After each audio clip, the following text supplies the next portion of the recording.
you're shocked like where the hell did this melody come from? Well, as mentioned to you earlier, that every deep house or any electronic track is about 5.5 to 6 minutes long. If it was about 3.5 to 4 minutes, then we would have been done with the track by now. We had a breakdown, we had a variations with the melody, we had 2 bass lines, everything all sorted and done.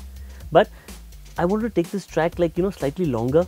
So what I did was to make it about 5.5 minutes. Instead of playing around with the same melody, what I did was introduced a second melody in the second breakdown.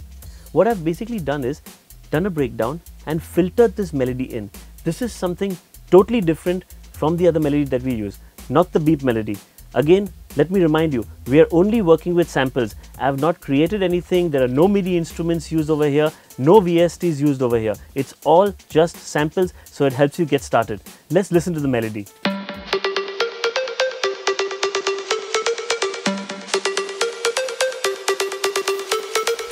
So this melody now comes in a second breakdown. What I've done is I've filtered this melody in. So it just doesn't, in the breakdown suddenly come up. It has to be just have its space. It has to come. It has to give you that element of surprise which says that, hey, I'm coming in. Watch out. Listen, the track is not over yet. So when you filter this melody in, this is what it's going to sound like. Can you feel it just coming in, sliding in slowly? So use the filter plugin. Just move it slowly. Use about 8 to 16 bars if you like, but just let it move in slowly and come in.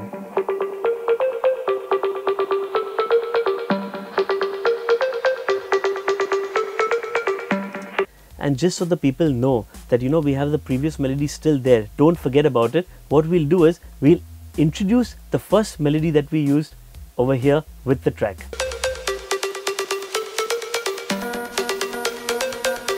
There you go. Both playing together. One more important thing, in every electronic music track, make sure that your breakdown is good, but the lift off after that, the rise, is even better. So let's listen to this particular section of the track with both the melodies and let's see what we can do and what we've done to make this rise really, really amazing. We have the second bass line, the melodies all playing together. Everything's building up.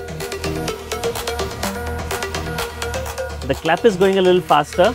So what I've done over here is created a breakdown, the first melody, then introduce the second melody, introduce the first melody with it, built up the track, and then after that, how we just get into the crescendo and bang it to start the whole thing again. Let's listen to it. A groove, the first bass line, the melody, all going together. Gave the first melody a little bit of a delay, fading out and slowly filtering in the second melody.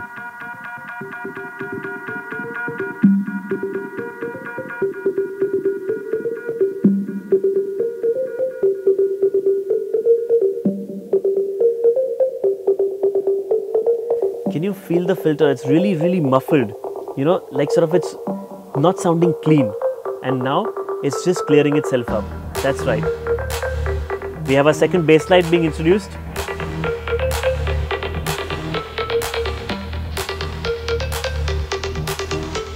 And we introduce the first melody now with it.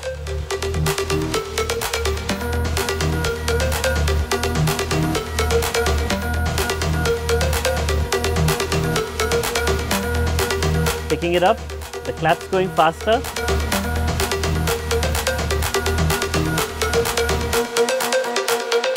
Chop the second melody, filtered, up, 1, 2.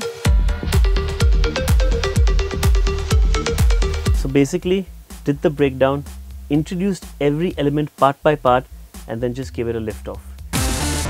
Well, what we're going to see in the next episode is the effects, again which forms a very, very vital part of your music and your track. If we had effects to the same breakdown and to the same lift off, it's going to absolutely change the track. So stay tuned to DJ Suketu Unplugged next week again.